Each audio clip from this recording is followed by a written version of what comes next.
All right, kind of, and let's take a look at the NFC South. That's one of the things I wanted to kind of span at with the family members so far is what we do. This is what Atlanta has done so far. They got 2 on a 1 year deal. You know, Johan Dotson, the 2 year, $15 million deal. They got a speedster there opposite of the big wide receiver. They also brought Zacchaeus there. Austin Hooper, who used to be with them, they brought him back on a 1 year deal. Kyle Pitts is tagged for $15 million for this season. Azeez Ojulari was brought in. Christian Harris was also signed, a linebacker, and Nick Folk, who is the kicker, old ass kicker. They decided to bring back. So I don't know what the game is. That was but remember Stefanski's running the squad. So what all this means for the Falcons, if we look at it, their unofficial depth chart, you see Kyle Tua would be here. They just simply did not update, the unofficial yet. But Bijan Robinson, Drake London, you see Dotson there as a speed option. The guy could take off. These are the top 3 wide receivers. You see they did add him in there as well. Kyle Pitts on the franchise, and Hooper supposed to be the backup. Their offensive line is intact. They got a decent line, Matthews, Bergeron, and others. And this is the part of the game with Penix. Penix said that he's supposed to be ready for week 1 in the NFL. That's what he's saying. I don't know if that fits the bill, but that's what they're praying for. Lowe gave us some inside game, said outside of Tua, the Falcons are looking to add an additional quarterback, a veteran of some sort. So we'll see what they do. Defensively speaking, you get Dorless, a few other players, Zach Harris, and Jelani Walker, Divine Diablo, J.D. Bertrand, James Pierce Jr. I don't know what's going to happen with this dude, but maybe that's why Ojulari's here. Pierce had that situation with his girlfriend or whatever. I don't know how I haven't heard nothing from that in a while, but this was some nasty news from him. This dude could be in trouble. We don't know how that's going to play out. But the secondary, you see it right there. A.J. Terrell Jr., Jesse Bates, Xavier Watts, solid safeties. And then Hughes and Billy Bowman, undersized Bowman. So and Nick Folk, the old man there with Bailey. So this is what the Falcons are doing. Not really exciting, is it, fam? It's not really so far, not looking very excitable. Then we go to the Carolina Panthers, who I think is the Carolina Panthers probably is the team that is most intriguing because they won the NFC South. They backed into the NFC South and then backed into the playoffs. Got booted up out of that thing, but they are serious about competing, man. Adding Kenny Pickett to back up Bryce. They added some wide receivers, John Ameche III, who's a speedster. Had a lot of injury stuff going on with him, but he's there with the Panthers to add that speed. David Moore. They picked up a couple of offensive linemen, Forsythe and our Luke Fortner, for a 1 year prove-it deal at 4.75, which doesn't seem expensive for a backup center, but the reality is he's going to be in a starting capacity. We talked about them eyeing Luke Fortner for the longest. Then the really big acquisitions that this team added was Jalen Phillips. They gave him a 4 year, $120 million deal. That's a huge gamble for him. They also added Devin Lloyd, a guy that the Saints was interested in going for. They added him in there. They brought back Isaiah Simmons, and they got a couple of defensive backs there as well. So they feeling pretty good because in their minds, did something to the defense. They needed a strong linebacker, interior linebacker help. The linebackers were not good, and Phillips is supposed to be a guy, despite injuries, who should solidify what they got going on. So they're excited about that and thinking that could be the move right here that can help elevate them to contention. As the unofficial depth chart shows, you see Bryce Young, Pickett's behind him there. Chuba is supposed to be the featured back. Jonathan Brooks is healthy and supposed to be the back. That's why they let Rico Dowdle go, because they think Brooks is ready to go. He's been banged up since they drafted him, but they think he'll contribute with Hubbard. Ted McMillan had a phenomenal year. Jalen Coker is the other guy with Xavier Legette. They added Amici right there as a backup option. Jatavion Sanders steps into the tight end with Tommy Trumbull. And then you see their line is pretty solid. You know, you got Icky, Moulton on one side. They spent money a couple of last free agent cycle getting Damian Lewis and Robert Hunt at the guard positions. He got a lot of money sunk into the offensive line. Now Luke Fortner, as you can see, our Luke Fortner occupies the starting center position, and for 4.75. So he played well enough to earn a starting job, man, and more money than what he had before. Then, of course, the defense. Brown, I think Derek Brown, they restructured his deal. The Browns, Bobby Brown and Derek Brown, they were phenomenal playing. They were difficult to stop in matchups. I've seen them. You see Wharton's there. Nick Scorton was big for them as well. Devin Lloyd, you see where he fits at in the center of the defense. Jalen Phillips is listed here as well. And, of course, they still have Princely there as well. Like I said, they got these guys got 3 singers on their defense, man. 3 singers. They got Bobby Brown, they got Prince, and then they got Michael Jackson. You can't make these shit up. These people here, so whoever picking them guys like R&B music over there. And then you got Morick, Ransom, J.C. Horn, and Smith Wade. So the Carolina Panthers feeling good about themselves, fam.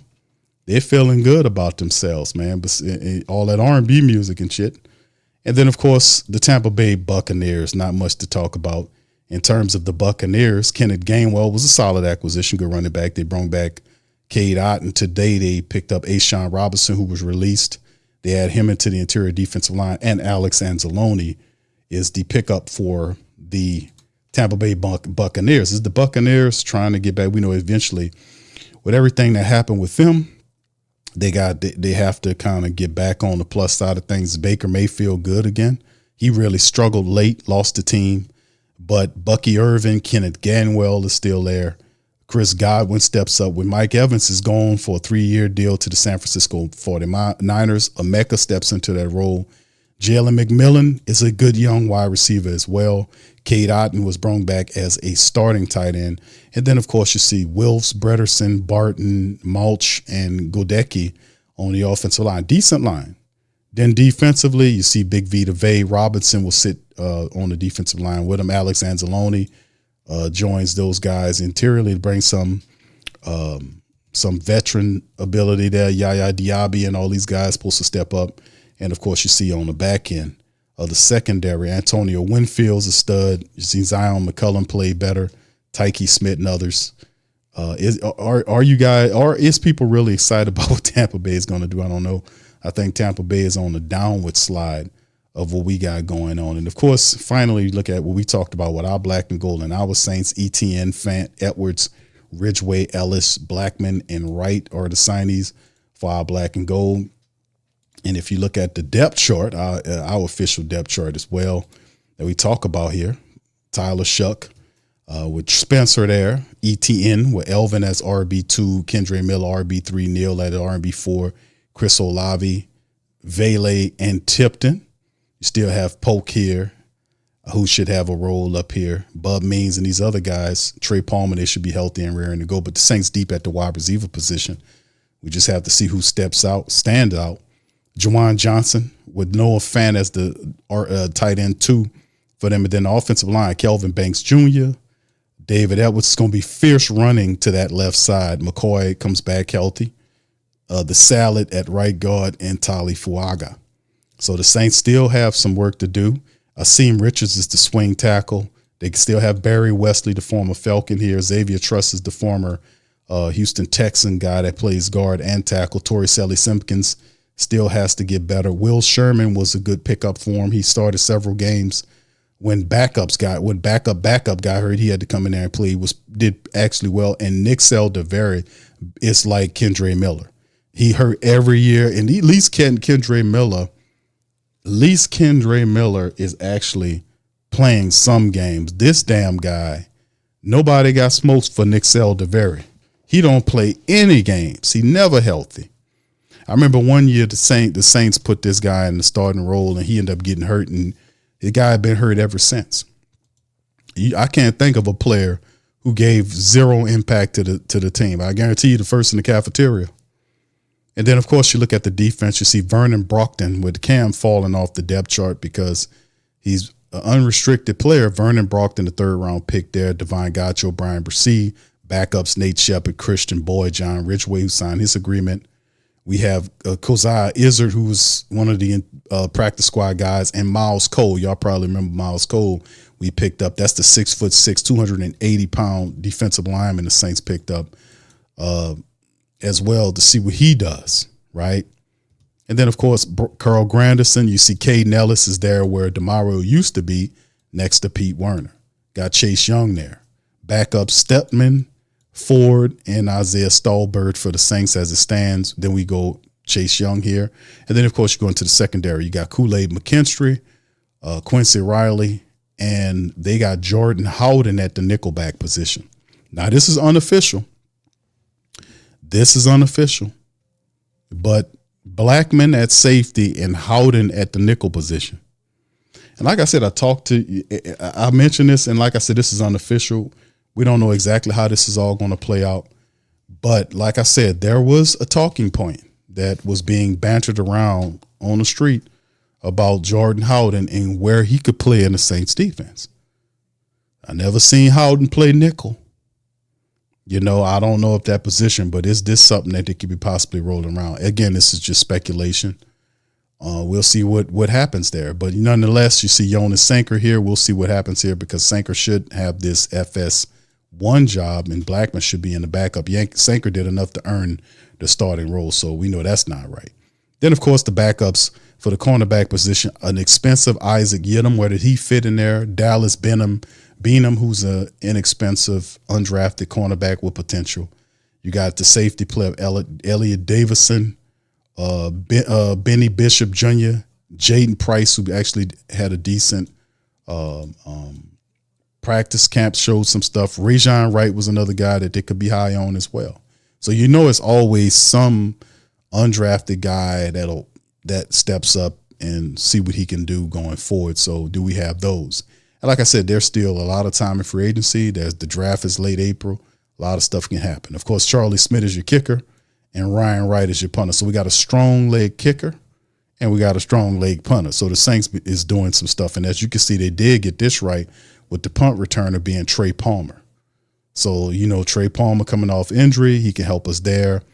And we're going to find some other returnmen on this team that can help the Saints do their thing. So as you can see from a, depth chart standpoint, and until the Saints put it together frequently, that it is trending in the right direction, to say the least. But anyway, Juwan Johnson, look at the tight ends. Matavo was here. Zaire Mitchell-Payton. Mitchell Payton was the guy they picked up from the Ravens. Actually did decently before he got hurt last year. I wonder what they think about him. 6'5", 260, kind of athletic build. Was making some decent catches. Matavo's another guy that did real promising stuff for the Saints from the when he was in there as well, doing blocking. They had him lined up like a fullback sometimes. He got a lot of reps later on in the season. Well, be interesting to see how does he continue to develop. Who that say they gonna beat them Saints? Who that? Who that? Who that say they gonna beat them Saints? Who that? Who that? Who that say they gonna beat them Saints? Who that? Who?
Whether you're catching up on Saints news at Jackson Square, checking Pelicans scores in the Garden District, or staying updated on LSU while grabbing coffee in the French Quarter, there's one place that keeps you connected to everything that matters in our city. From Bourbon Street to the Superdome, from Preservation Hall to the Riverfront, New Orleanians are staying in the know with the whotdatdaily.com. Your daily source for Saints, Pelicans, LSU, and all the sports, music, and culture that makes our city special. At work downtown, at a game in the Dome, or just relaxing by the Mississippi, wherever life takes you in the Big Easy, you can stay connected. Because when you're from New Orleans, you don't just live here. You stay in the NO. That's stay in the know. Visit the WhoDatDaily.com and never miss what matters most to Who Dat Nation. Welcome to the Pro Shop, where we create authentic NOLA-inspired clothing for men, women, and children. From Saints jerseys to Pelicans gear, everything's crafted right here in New Orleans. Whether you're shopping the Pro Shop, the Pel Shop, or the Pro Shop Kids, we've got your whole family covered with genuine merchandise that represents our city's spirit. Check for links in the description section below or in the chat.